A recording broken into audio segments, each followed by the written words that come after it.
Estamos en esta mañana continuando con nuestras exposiciones en el libro de Romanos. Así que les pido que me acompañen a Romanos capítulo 1.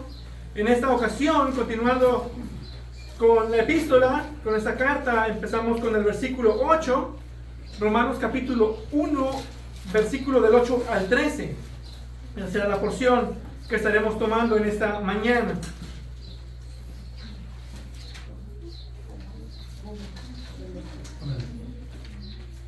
Romanos capítulo 1, comenzando desde el versículo 8, dice la palabra de Dios: en primer lugar doy gracias a mi Dios por medio de Jesucristo por todos ustedes, porque por todo el mundo se habla de su fe. Pues Dios, a quien sirvo en mi espíritu en la predicación del evangelio de su Hijo, me es testigo de cómo sin cesar hago mención de ustedes siempre en mis oraciones, implorando que ahora al fin, por la voluntad de Dios, logre ir a ustedes.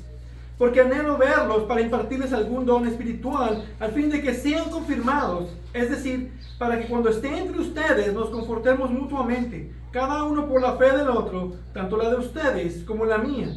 Y no quiero que ignoren, hermanos, que con frecuencia he hecho planes para ir a visitarlos, pero hasta ahora me he visto impedido, a fin de obtener algún fruto también entre ustedes, así como entre los demás gentiles. Hasta aquí la palabra del Señor en esta mañana. Vamos a orar. Padre Dios bendito, Dios de toda misericordia, tú que inclinas tu oído para escucharnos por medio de Jesucristo y por lo que Él ha hecho por nosotros, te pido que seas con nosotros en esta mañana y por medio de estas exposiciones tú nos hables a cada uno de nosotros. Tú conoces nuestro corazón y nuestras necesidades, y yo te pido que obres en cada uno de nosotros. Gracias te damos por ese tiempo y gracias también por que podemos ser expuestos a tu palabra. Amén. A lo mejor han leído algo acerca de David Brainerd. A lo mejor han tenido oportunidad de leer su diario, sus diarios o su biografía. Él era un misionero, David Brainerd, un misionero presbiteriano a principios de los 1700 que fue a predicar a los nativos americanos en New Jersey. De hecho, su testimonio impactó la vida de otros misioneros, como la de Jim Elliot y William Carey. Incluso Juan Wesley comentó acerca de él, que todo predicador lea cuidadosamente sobre la vida de David Brainerd. También David Brainerd fue contemporáneo de Jonathan Edwards. Incluso David murió en la casa de Edwards después de pasar un año en una terrible enfermedad. Ya estando enfermo, duró un año en su casa. Y fue Edwards quien se aseguró de que sus diarios fueran pasados a la posteridad. Y una de las cosas más sorprendentes de David Brainerd fue por su vida de oración. Él era un hombre que sentía su completa dependencia a Dios, de que sus esfuerzos con los indios nativos de América tendrían algún éxito solo por lo que Dios haría por medio de él. Y la realidad de ese sentir, de esa dependencia y de esa insuficiencia personal es evidente por el hecho de que vemos que él era un hombre de oración. Por ejemplo, en sus diarios encontrará citas como estas: pasé varias horas en oración y leyendo la palabra, y fue una temporada de refrigerio inusual. Otro dice: me levanté temprano en la mañana y pasé algunas horas en oración, rogando a Dios que viniera a visitarnos con su poder salvador. Mi alma se elevó en gran manera este día en oración. Pasé la noche en oración. Otro dice: pasé la mayor parte del día en oración. Continué en oración secreta con gran fervor. Comentarios así son comunes en las entradas de los diarios de David Brainerd. Por sus experiencias, Brainerd conocía y sentía lo que nosotros hacemos en el Evangelio está más allá de nuestra capacidad de producir. Nosotros obramos por aquello que solo Dios puede dar. Y alguien lo puso de esta manera: la oración es la traducción en miles de distintas palabras de una sola sentencia. Porque separados de mí, nada podéis hacer. Juan 15:5. O como lo dice Spurgeon: la oración es uno de los necesarios engranes de la maquinaria de la providencia. Cuando dependemos de algo, solo podemos ser provistos por aquello que es a lo que nosotros dependemos nos puede ofrecer. Cuando dependemos, por ejemplo, de nuestros padres, solo podemos recibir lo que nuestros padres nos pueden proveer. Cuando dependemos de una organización, solo podemos recibir lo que esa organización nos puede ofrecer. Pero cuando dependemos de Dios, por medio de la oración, entonces recibimos lo que Dios puede ofrecer. Y la oración es parte importante de la vida de todo creyente. Y lo que vemos en nuestro pasaje es que todo esto era verdad en la vida del apóstol Pablo. En los versículos del 8 al 15 tenemos los deseos y los anhelos de Pablo por los romanos. Y en esos versículos tenemos una ventana a la vida de oración de Pablo. Todos estos deseos personales eran también parte de sus oraciones personales. Y esto es algo que siempre vemos al comenzar sus epístolas. O incluso en medio de ellas mencionando sus constantes oraciones por los creyentes. Pablo era sin duda un hombre de mucha oración. Ahora, cuando vemos la vida de oración del apóstol Pablo, estamos viendo a un hombre que de una manera peculiar, segundo solo a nuestro Señor Jesucristo, es puesto en las Escrituras como un ejemplo para todos los creyentes digno de imitar. Pablo, inspirado por el Espíritu Santo, puede decir en 1 Corintios 4:16, por tanto, los exhorto, sean imitadores míos. En 1 Corintios 11:1 dice, sean imitadores de mí, como también yo lo soy de Cristo. Filipenses 3:17, hermanos, sean imitadores míos y observen a los que andan según el ejemplo que tienen en nosotros. Filipenses 4:9, lo que también han aprendido y recibido y oído y visto en mí, esto practiquen, y el Dios de paz estará con ustedes. Así que mientras observamos la vida de oración de Pablo, estamos viendo una vida que Dios mismo ha puesto en las Escrituras como ejemplo para nosotros, para que nosotros también busquemos ser de esa manera, hombres y mujeres, personas que seamos de oración. Ahora, es un ejemplo, sin embargo, solo Cristo es el ejemplo supremo y nuestra única meta. Ni aún Pablo tuvo la vida de oración que nuestro Señor Jesucristo tuvo. Cristo es todo sobre todo. Y al ponerse Pablo de ejemplo, inspirado por el Espíritu Santo, se nos deja el ejemplo de un hombre pecador como nosotros, débil como nosotros, alguien que sufrió como nosotros, como un hombre piadoso que vivió una vida constante de oración.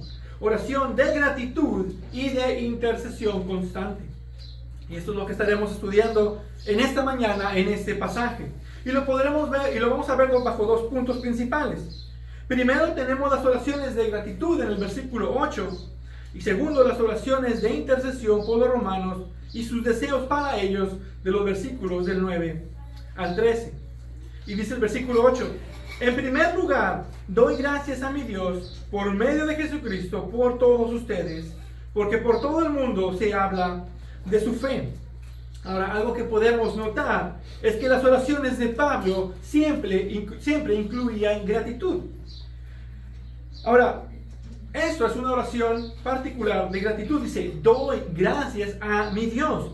No es meramente una expresión bonita de simpatía por los romanos. Es como a veces de repente se nos sale el Dios te bendiga, como si fuera un hola o un adiós, sin el sentido que realmente tiene.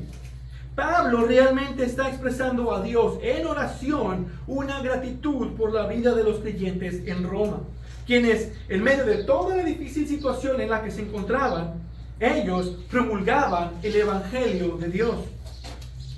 Pablo no estaba diciendo, qué bien por ustedes. Él estaba expresando, estoy orando por ustedes y doy gracias en mis oraciones. Él estaba expresando que oraba para darle gracias a Dios por sus vidas.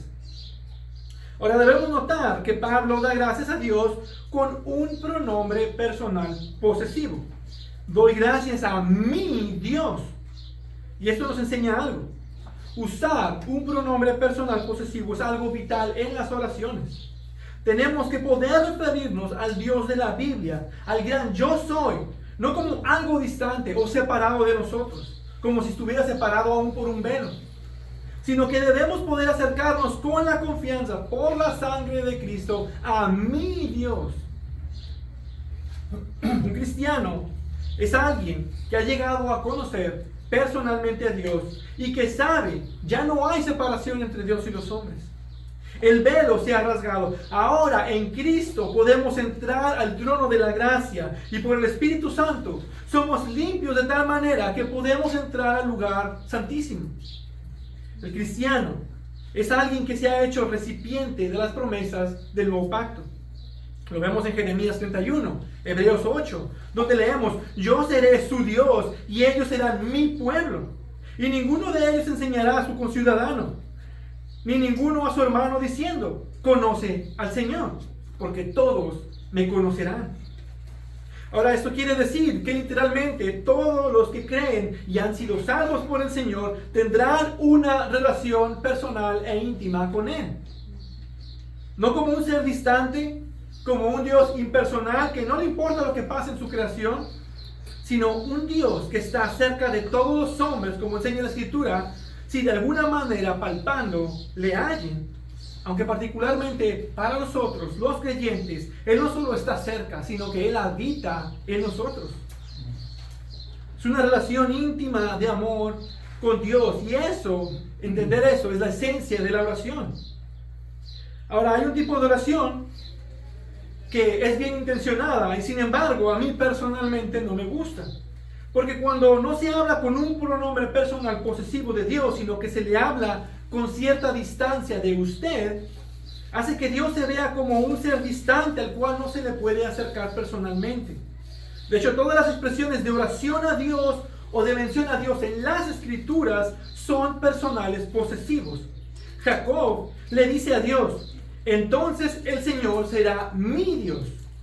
Moisés en adoración a Dios dice: mi fortaleza y mi canción es el Señor, y ha sido para mi salvación. Este es mi Dios. Josué dice: pero yo seguí plenamente al Señor, mi Dios. Ruth le responde a Noemí: tu pueblo será mi pueblo y tu Dios mi Dios. David alabó diciendo: mi Dios, mi roca, en quien me refugio. Y puedo seguir y seguir dando ejemplos. Podemos entender las oraciones. No son tan personales cuando se habla de usted. Ahora, muestra un sincero respeto, se habla con un sincero respeto. Sin embargo, no es como las Escrituras nos enseñan que debemos orar.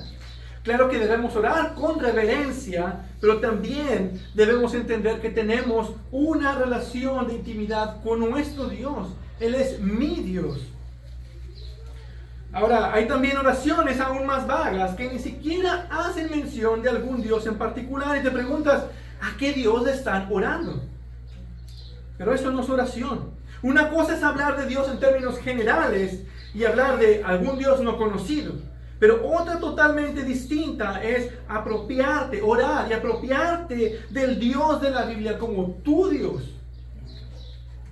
Porque ahora le perteneces y Él te pertenece. Es tu Dios, es mi Dios. De regocijarte en Él como Padre Celestial.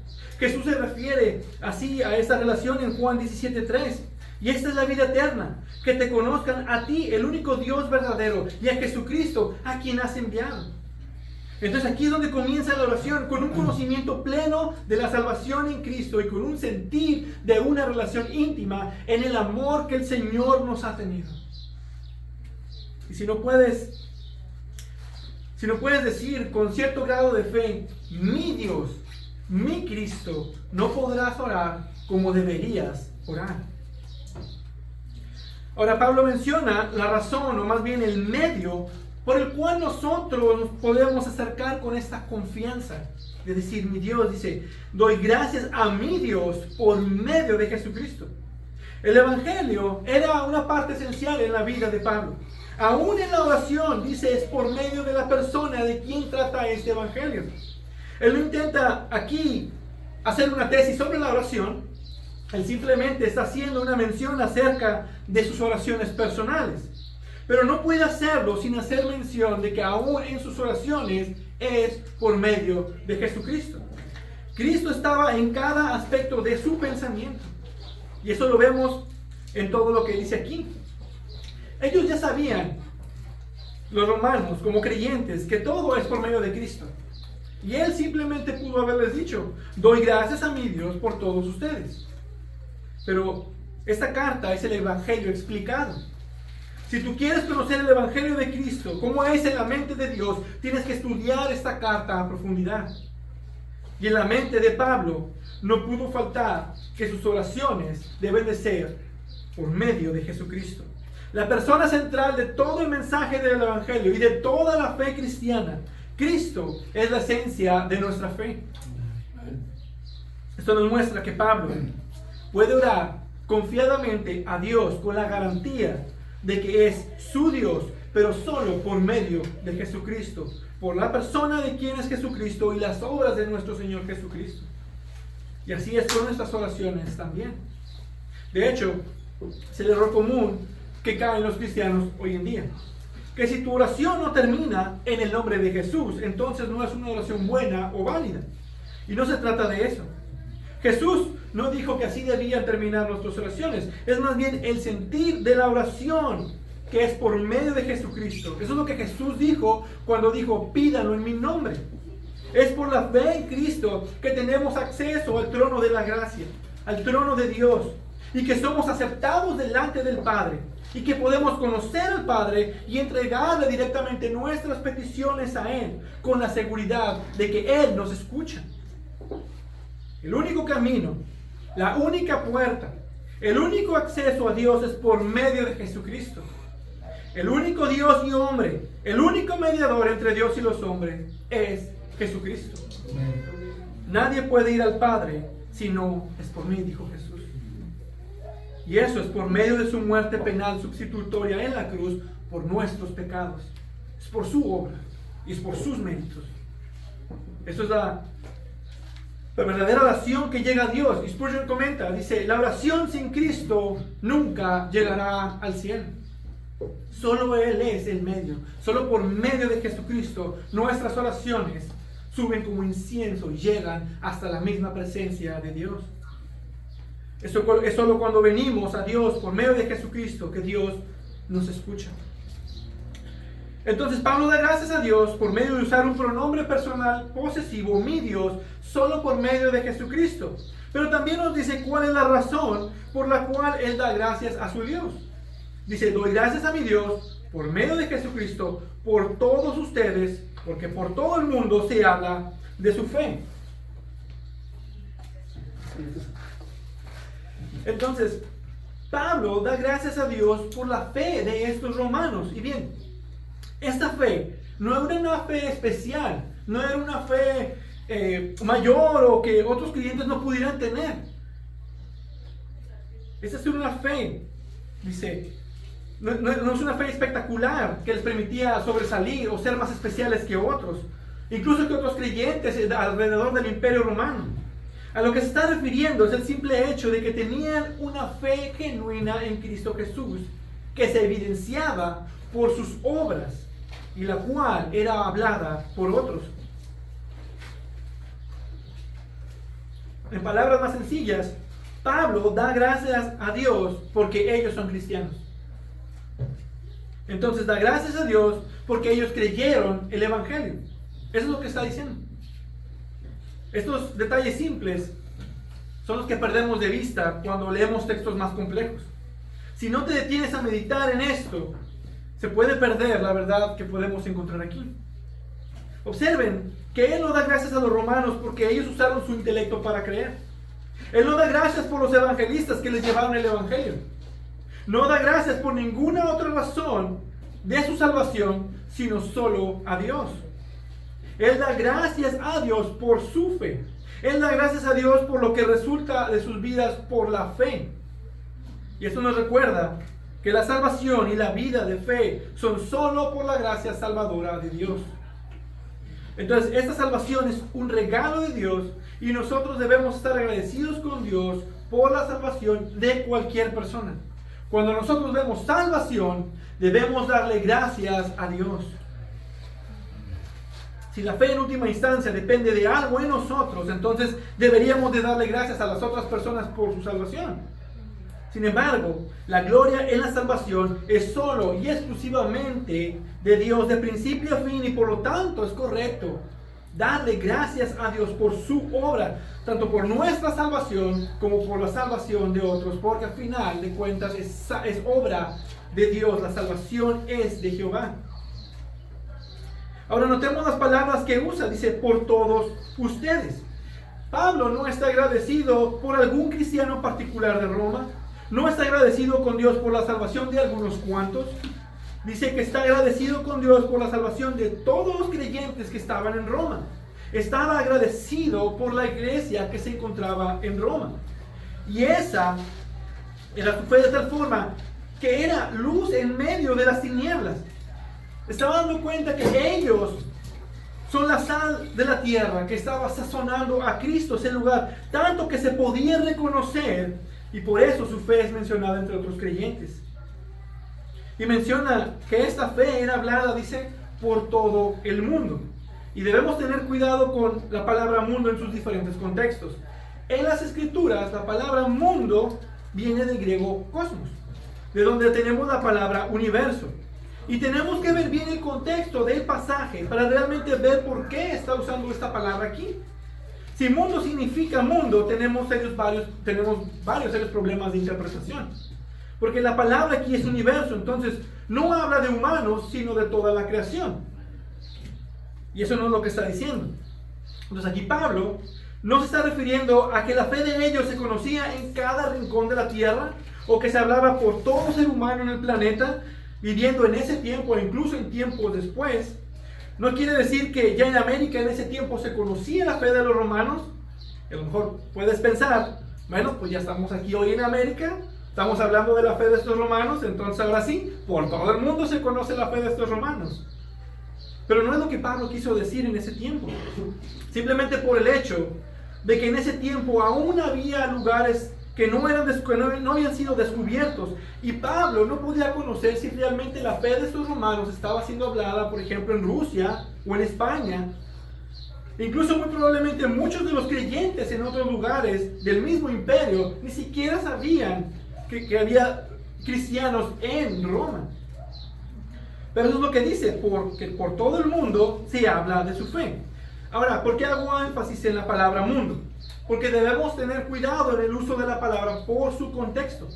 Y el problema es que mayormente la tendemos a usar mal.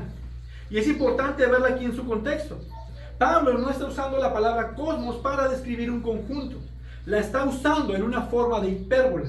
Es una exageración de la realidad. Esta fe de los romanos no era conocida por todo ser humano o por todo el rincón del planeta, de cada rincón del planeta. Sin embargo, era conocida por muchos por todo el imperio romano. Lo que está diciendo simplemente es que a través de todo el imperio romano de ese tiempo, había muchos en varias partes hablando de la fe que ellos evidenciaban. Por su estilo de vida, por sus buenas obras, por su vida de oración, etc. Se hablaba de la fe que ellos evidenciaban. Esto era algo que se había dado a conocer ampliamente. Y esto es por lo que Pablo también estaba agradecido con Dios por ellos. Daba gracias a Dios por la fe y la salvación de esos cristianos romanos, una fe tan genuina y tan verdadera que se evidenciaba aún en medio del peor lugar de ese tiempo. ¿Se podrán imaginar las pláticas, las noticias que se daban en ese tiempo? Oye, ¿ya escuchaste que hay un gran despertar en Roma? En la misma capital de Roma. Hay un grupo de creyentes en las mismas narices del emperador Nerón, sin temor. La fe de estos romanos es de admirarse, viviendo en la boca del león. ¿Ya escuchaste acerca de estos cristianos? Y así se pasó. Podemos imaginar que se escuchaban estas noticias en medio de toda esta región acerca de la fe de estos romanos. Entonces Pablo da gracias por la reputación que estos cristianos romanos tenían por causa de su fe. Ahora esto nos enseña algo importante que debemos tomar en cuenta. La fe de estos cristianos, las noticias de lo que Dios estaba haciendo en ellos y por medio de ellos, era conocida por muchos lugares de un gran imperio, y sin embargo ellos no tenían periódicos, no tenían redes sociales ni dispositivos. No había señales públicas de mercadotecnia. No tenían grandes sistemas de publicidad, con trabajo tenían cartas. Y sin embargo, las noticias de su fe se esparcían por todas las regiones del Imperio Romano. Un imperio que estaba en contra incluso de que esas noticias se dieran. Y eso es una lección importante para la publicidad de la iglesia. Lloyd Jones lo pone bien con su comentario. Un despertamiento nunca debe ser anunciado. Siempre se anuncia a sí mismo. No necesitas anunciar la obra del Espíritu Santo. Es en sí su propio anuncio. Simplemente lee la historia de la iglesia. Cuando hay un despertar en un grupo, no importa cuán pequeño era ese grupo, la noticia se dispersa por la obra de Dios. Verán, hermanos, no necesitamos pagarle a Facebook o a YouTube para que pongan anuncios llamativos para la iglesia y que puedan venir a la iglesia. La mejor mercadotecnia, la mejor publicidad para la iglesia es tu testimonio. Es tu vida personal de fe. ¿Quieres que otros vengan a la iglesia y conozcan de Cristo? Tienes que dejar que se evidencie la obra de Dios en tu vida. Ahora es importante recalcar que no estamos hablando de evangelismo. Evangelismo es ir y predicar el evangelio. Es ir y anunciar las buenas nuevas de salvación. En el contexto, Pablo está hablando del testimonio de ellos, que ellos ya habían recibido el evangelio, el poder del evangelio ya estaba obrando en sus vidas, y de eso es lo que está hablando. Entonces debemos anunciar el evangelio, pero los resultados del evangelio en nuestras vidas, por el poder de Dios, se anuncian por sí mismos. Y tampoco quiero decir que está mal buscar cierta publicidad. No podemos depender de ello, sino del poder de Dios a través de nuestras vidas. Eso es lo que tiene mayor impacto. Y por lo tanto deberemos pasar más tiempo y esfuerzos en oración que estar gastando en publicidad. Como también lo pone Lloyd Jones. Queridos cristianos, si tú y yo funcionáramos como deberíamos como cristianos, entre otras cosas, una gran cantidad de dinero se ahorraría para las iglesias.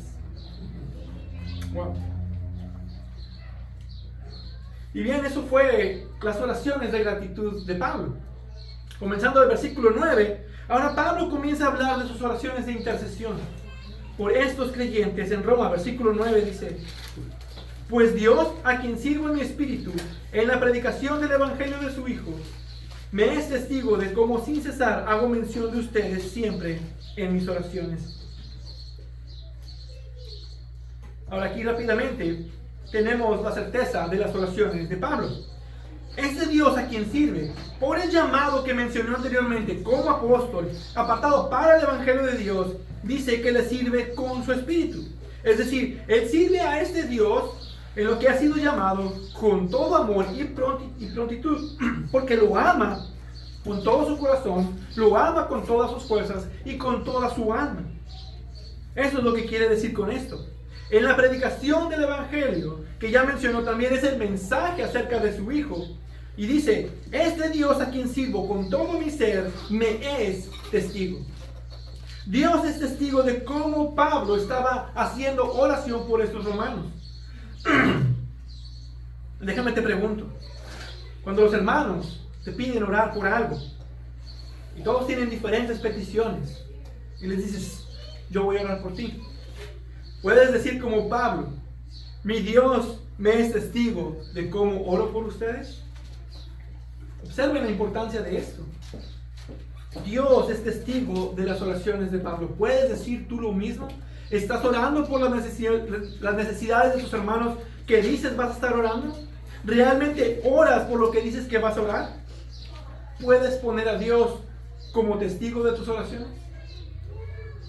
No orar por las peticiones que sabemos debemos orar debe de ser un pesar para nosotros. Y lo otro que vemos es la constancia de estas oraciones de Pablo. Dice: de cómo sin cesar hago mención de ustedes siempre en mis oraciones. Pablo es quien dice: orad sin cesar. Rápidamente, ¿qué es esto de orar sin cesar?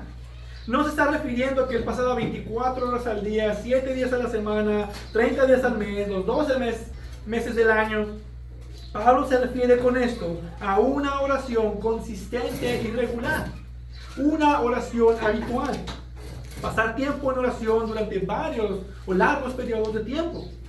Puede ser una oración de 1 hora, pueden ser 12 oraciones de 5 minutos, eso no importa. El asunto es estar en constante oración. Spurgeon dice, la verdadera oración es medida por peso, no por duración.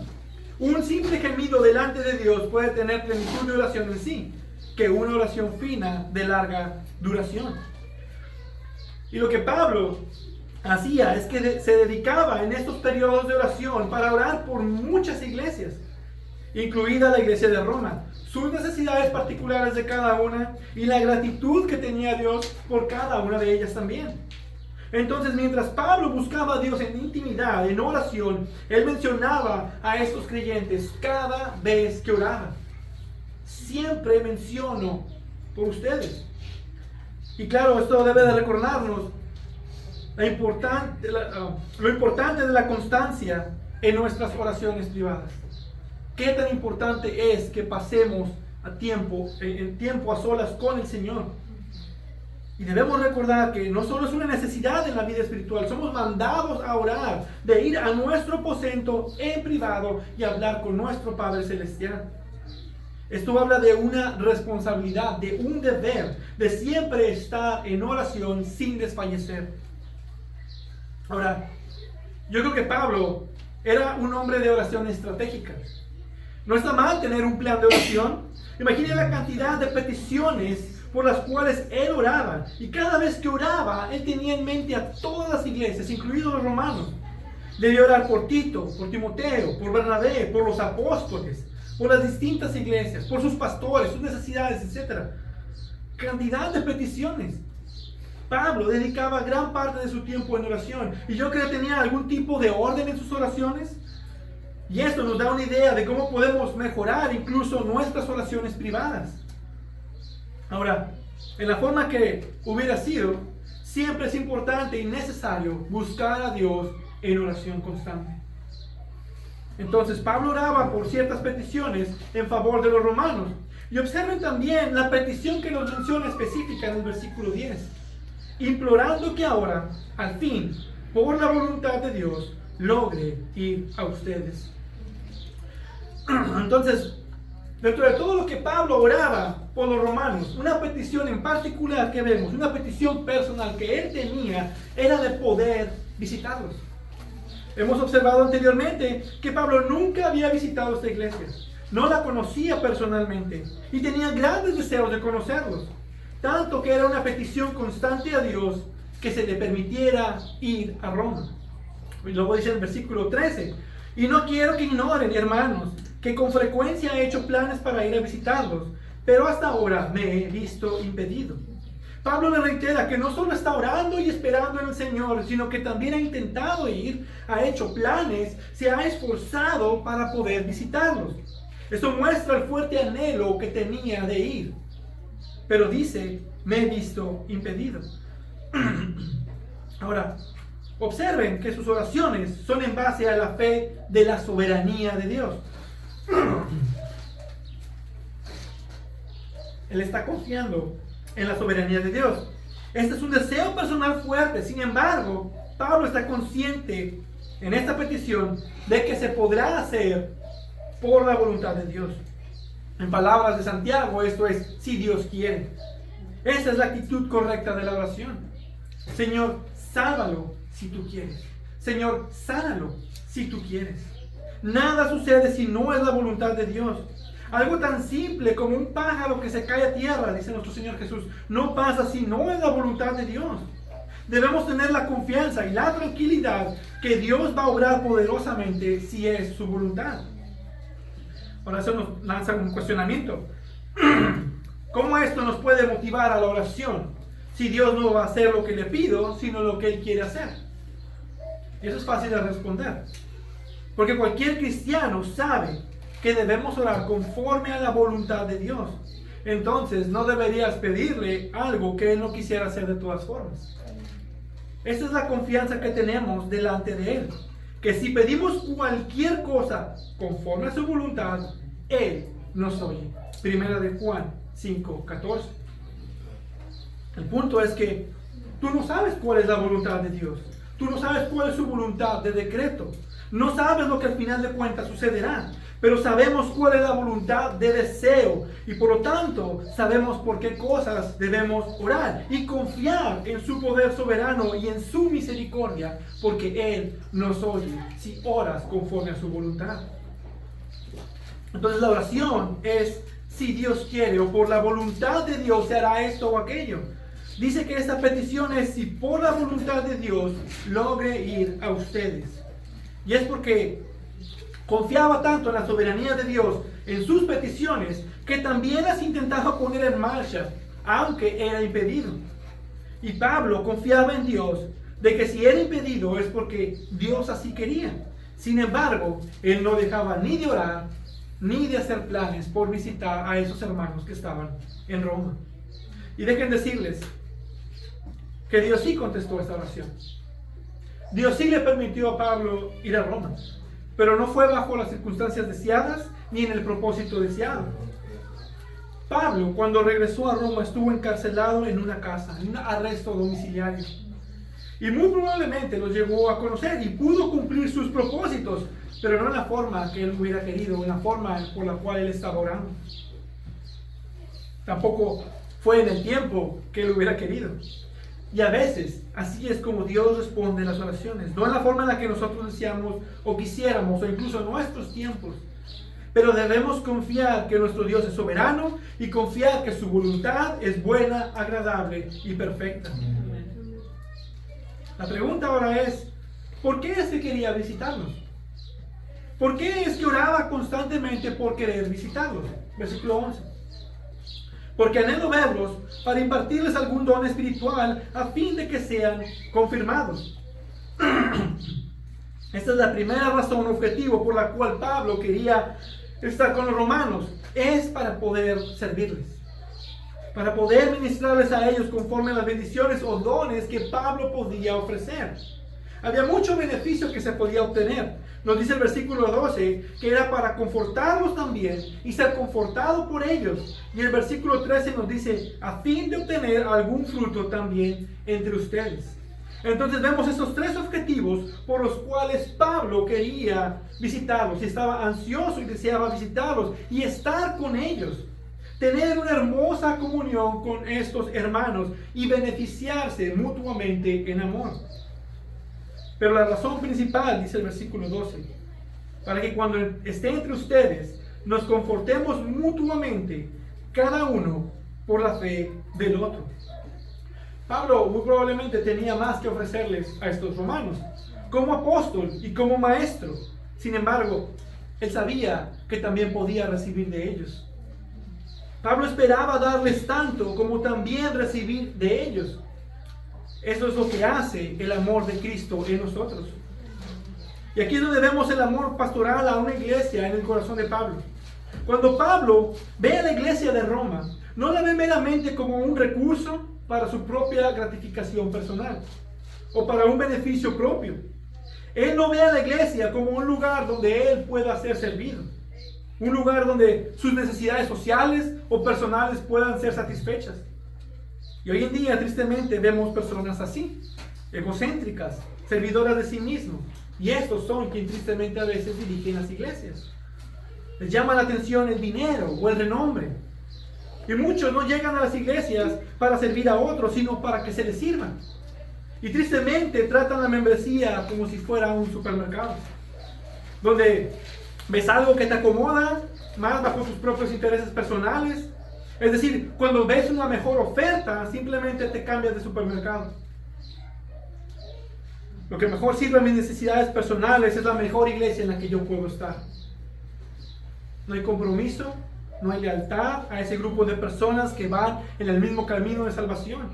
No hay sentido de obligación el uno al otro. Solo su propósito es obtener algo en beneficio. Y eso es la importancia de la membresía. Porque entendemos, hay razones bíblicas para dejar una iglesia.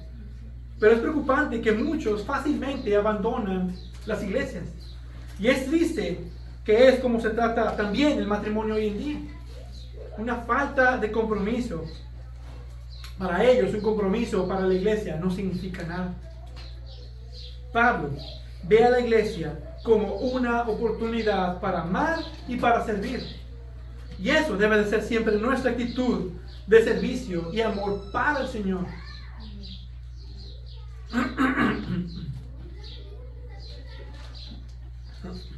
Sin embargo, también debe existir una humildad que nos permita ser servidos por otros. Y vean la diferencia.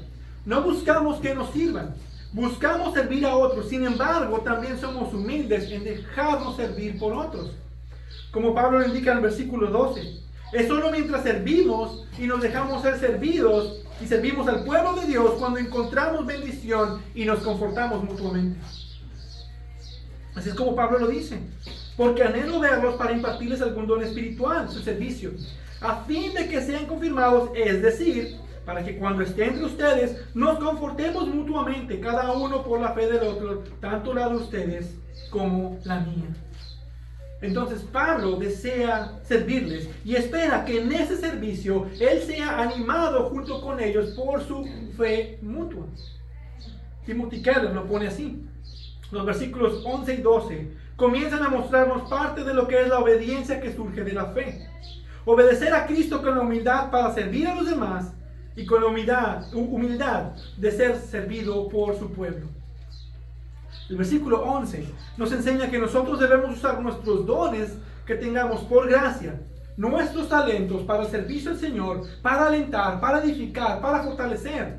Pensar primero en las necesidades de otros. Y el versículo 12 nos enseña que debemos tener la humildad de reconocer el amor y los dones de otros para que también nosotros seamos alentados y edificados y fortalecidos.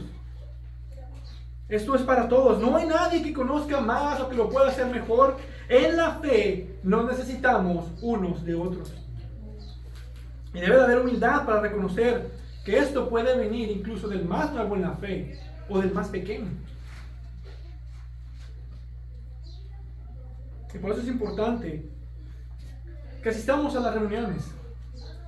Yo entiendo a veces y podemos decir, pues hay muchas diferencias de edades.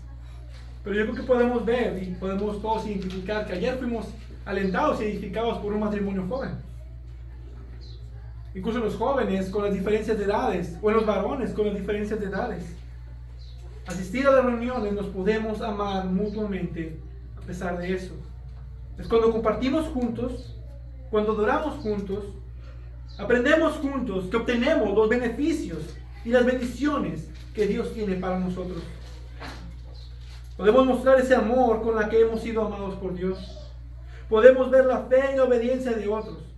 Podemos ver a otros usando sus dones para el Señor y podemos usar los nuestros para servir a los demás y mostrarnos mutuamente el amor de Cristo que nos alienta, nos conforta y nos fortalece. Para terminar, podemos ver que Pablo entonces era un hombre de mucha oración. Pablo no solo escribe estas cosas solo por ser amable. Él menciona que estas oraciones que él hacía tenían a Dios como testigo. Y recordemos que Pablo está escribiendo por inspiración divina. Estas son las mismas palabras de Dios. Esto que hemos estudiado hoy es la palabra de Dios. Entonces podemos estar seguros de que Pablo oraba por todas estas iglesias por las que dice orar en sus distintas cartas. E incluso aquí por los romanos.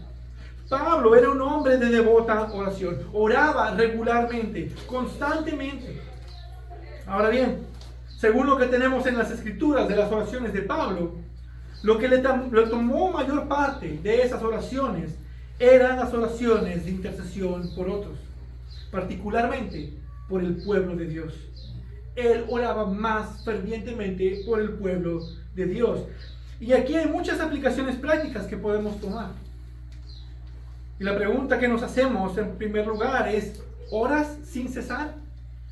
¿Cuánto tiempo pasas en la oración? Déjame decirte en las palabras de Spurgeon, la oración es la marca indispensable de un verdadero hijo de Dios. Tú no eres cristiano si no oras. Un alma sin oración es un alma sin Cristo. Entonces, si tú eres cristiano, tienes que orar. Tanto como la necesidad que tienes de respirar, así debe de ser nuestra necesidad y dependencia de Dios en oración. Ahora déjame preguntarte, ¿estás orando? ¿Oras constantemente? La pregunta es, ¿estás orando por las necesidades de tus hermanos? ¿Cuál es el mayor contenido en tus oraciones? Tendemos a ocupar las oraciones por nuestras propias necesidades. Tenemos el deseo de orar por un hermano. Y curiosamente, cuando empiezas a orar, dices, Señor, ayúdame a mí. Y comenzamos con una lista muy larga de nuestras necesidades. Y al final, si nos acordamos, entonces oramos por el hermano. Ahora, no está mal orar por nosotros mismos. Eso es correcto y necesitamos orar por nosotros mismos. De hecho, en la oración modelo de nuestro Señor Jesucristo, así nos enseñó a orar. Pero si eso es todo por lo que oras, y no hay parte importante de tu oración por otros, algo está mal. Ahora, tampoco quiere decir que debes orar por todo lo que tienes que orar cada vez que oras. No es como que tienes que dar gracias y orar por ti y luego por una lista larga de peticiones cada vez que te sientas a orar. No, en el transcurso de tu vida que se va dando en esos tiempos de oración. Por ejemplo, en la noche puedes orar por ti y por tu familia. Durante el día, en alguna porción del tiempo, oras por tu iglesia. Y a lo mejor en otra porción de tiempo, oras por las necesidades de tus hermanos. Puedes hacer oraciones en formas distintas, en tiempos distintos. No hay una manera correcta o incorrecta de orar. Por eso algunos hacen planes o estrategias de oración, apartan cientos tiempos de oración para diferentes necesidades. Son estrategias de oración y cada uno ora como mejor puede. Sin embargo, una realidad en tu vida es que debes de orar sin cesar y debes considerar a tus hermanos en la fe y las necesidades que otros tenemos aquí en la iglesia. Que Dios nos ayude a seguir el ejemplo del apóstol Pablo de una vida de oración en gratitud y de intercesión. Que Dios permita que la vida de cada uno de nosotros sea de tal manera en oración que podamos mirarnos unos a otros y con confianza decirnos unos a otros, hago mención por ti en mis oraciones. Y así vivir la fe por la cual nos bendecimos y edificamos y nos comportamos unos a otros en la iglesia. Solo por medio de Jesucristo, de su sangre y de su sacrificio por nosotros, como nuestro gran y único mediador e intercesor. Solo por medio de Él. Amén. Amén. Padre Dios bueno, Dios bendito, te damos gracias, Señor, que por medio de Jesucristo podemos elevar oración a ti. Podemos interceder por nuestros hermanos, pero también estar agradecidos por la vida de cada uno. Y yo te doy gracias por esta iglesia y te doy gracias por cada uno de mis hermanos. Te doy gracias también por tu palabra. Yo te pido que nos ayudes a cada uno de nosotros a ser hombres, a ser personas de oración.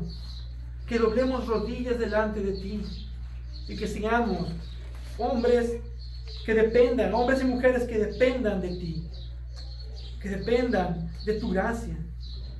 Ayúdanos a ser más constantes en nuestras oraciones. Ayúdanos a ser más amorosos y considerados con nuestros hermanos en sus necesidades. Y sé con nosotros cada día. Gracias te damos y oramos en el precioso nombre de Jesucristo por sus méritos, por lo que Él ha hecho en la cruz, por lo que Él ha hecho en nosotros y por lo que continúa haciendo en nosotros. Amén. Amén.